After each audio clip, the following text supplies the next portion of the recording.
and today I'll be talking about deaf slash ASL. And to start off, I will show you a video.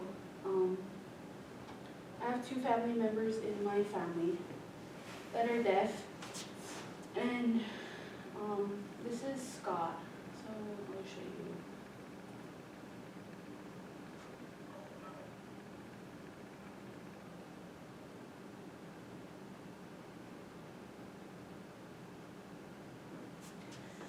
And what he said was, "Hello, my name is Scott. I'm from Cranwell, North Dakota, and I'm 35 years old."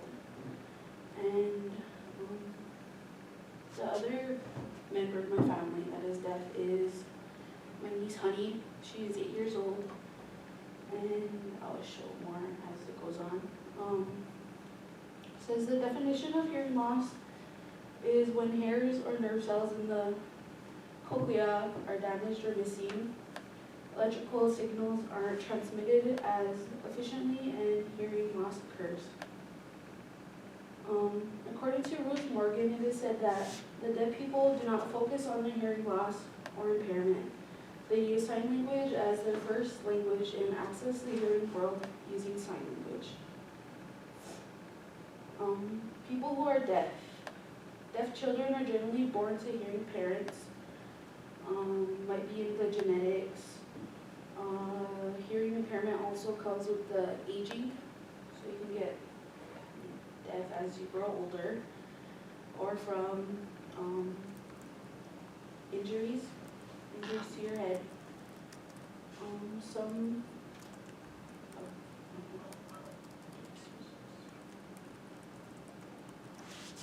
alternatives that help hearing impaired or for deaf people are hearing aids, cochlear implants, speech therapy, and signing, and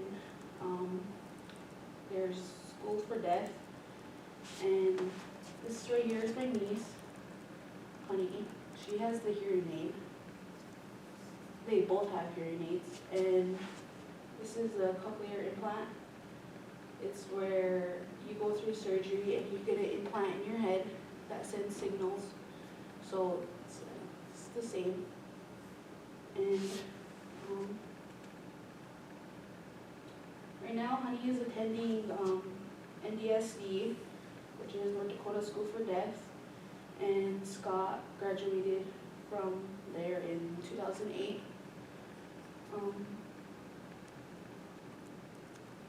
There's the School for Deaf, the logo, and there's also like benefits for teaching at an early age. You can teach at an early age. My nephew grows up in the house with Honey, so when he was little, he couldn't talk yet, so my cousins showed him how to talk, or to sign if he wanted so more, and he would like sign.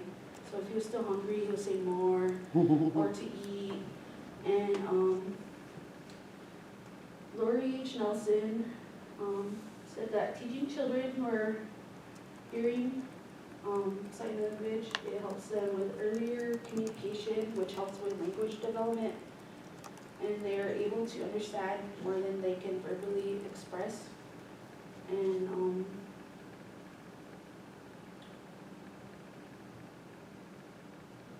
growing up on the reservation, there are not many resources to help with hearing impaired people, so most people have to go away for school or are self-taught.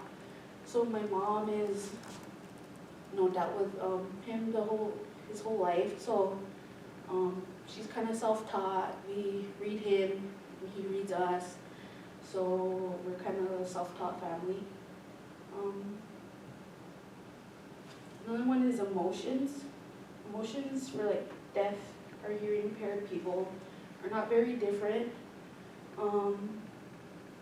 It says findings suggest that deaf children have no difficulties in identifying their own basic emotions or multiple emotions of opposite valence, yet they did show an impaired capacity to differentiate between their own emotions within the negative spectrum, which suggests a more generic evolution of the situation.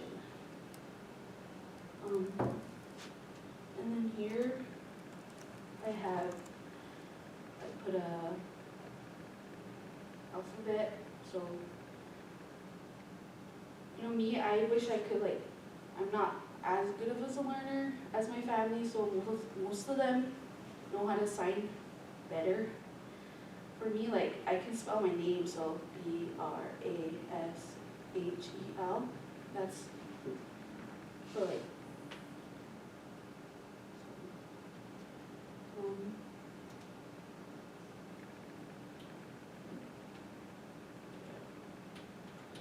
well, that's all I have. Thank you for listening, and I hope the information I shared is helpful. Thank you.